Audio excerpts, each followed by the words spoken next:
Short-term rentals, Airbnb, VRBO, wonderful business if done right. We're speaking with a guest, Anna Kelly, who is doing it right, who is growing her Airbnb empire as we speak. But this conversation is going to be about Airbnb done wrong. I think a lot of people have come to Airbnb and or short-term rentals because of easy money. Some people have come to it because it is pitched as a no money down business.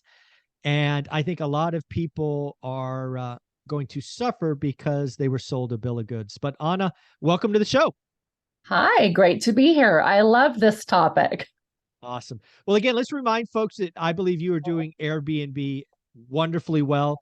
You are being very selective on properties. You are buying properties in the creme de la creme locations with things that can't be replaced in areas that are short-term rental friendly.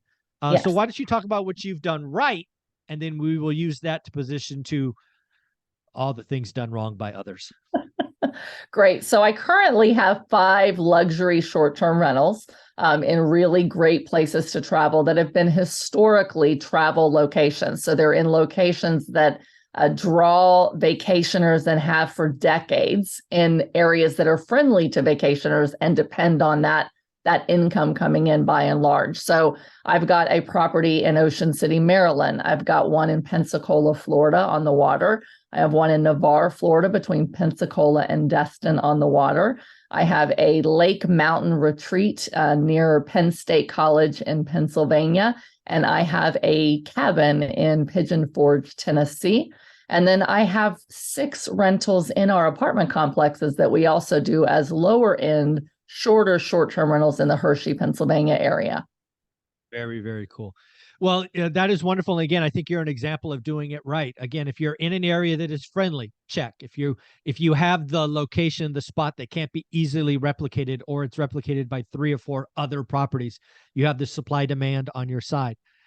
But I think there's a lot of people that did it wrong. One of the Yes. things that I saw is everybody was posting their wins in 20 and 21 about Airbnb just printing money, not realizing that that was a unique time. And what I saw, the cohort of other envious investors go, ooh, if so-and-so's doing it, we can do it too. And then because the market was hot, they could afford a, I don't know, $250,000 property. Unfortunately, that's not the lakefront. That's not the waterfront. That's Right. the property a mile inland across Yeah. the freeway next to the cemetery. Yes. And that might work in the hottest of hot markets, but it's not going to work long term. That's the number one mistake that I see, Michael. And it's what I tell people all the time is, people think Sarasota's hot, for example, or Fort Myers, Florida, for example.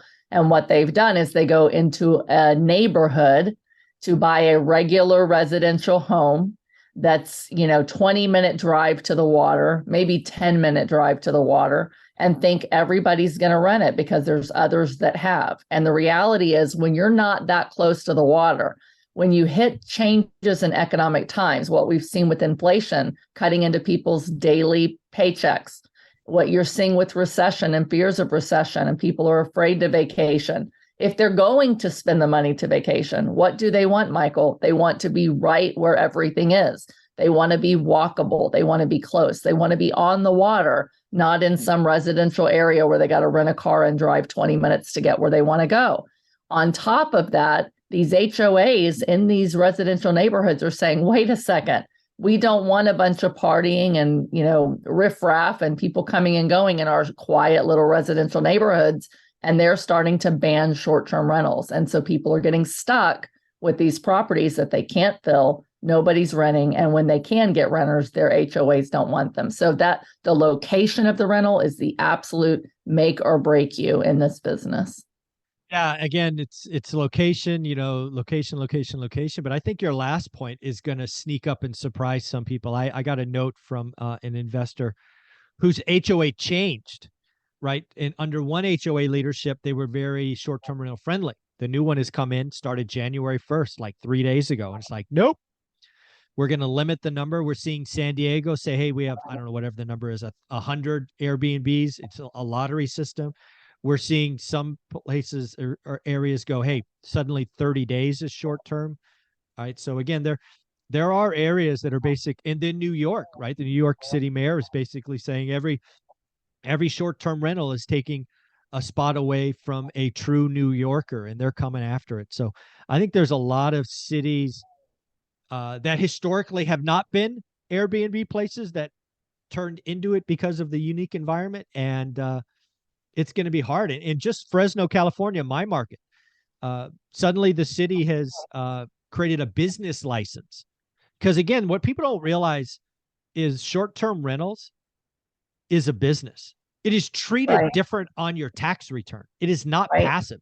It is a hospitality business. Right. My month-to-month rentals, year leases is passive, treated very, very differently. So yeah, I don't think people realize when they come to Airbnb because they get lost with the money that they're signing up for a hospitality business, and that is, I mean, that's bananas. I think so many people are shocked by that. Absolutely. Areas that are going to have them, they're going to start making you register, whether it's as a short-term rental, as a business license, but they're going to start making you register, pay a fee, you're paying taxes, et cetera. So those areas that really like it and like the tax dollars, they'll start regulating it.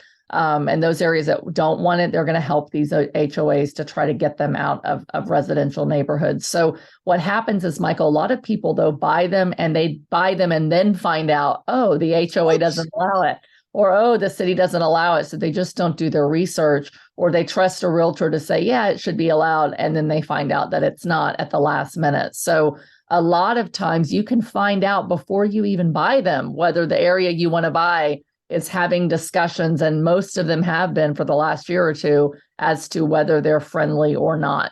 One thing I'll just add is it is important for you to talk to an attorney. If you're in an HOA and they're trying to change the rules and they didn't have those rules when you bought it, usually they have to grandfather you in, but it's not going to be without a battle. Yeah. And then the last thing I want to say, just kind of a silver lining here, I actually think there's probably going to be a lot of amazing deals. If you happen to be in a situation where you have been looking for a second home, or you want a lake property or whatever for your family, I think there's a lot of locations. One of my investors who I speak to every week was doing Airbnb, I think in Big Bear. And he said all of a sudden, 2 years ago, I was the only game in town. Now there's 150 of them. I'm turning mine into yearly leases. But some of these guys aren't going to be able to afford their monthly nut. So there's probably going to be some desperate sellers in Yes. these like little pockets. So, hey, if you want where there's great pain, there's great motivation and great opportunity. So maybe there's an opportunity for some of us to pick up second home somewhere. So could be a silver lining.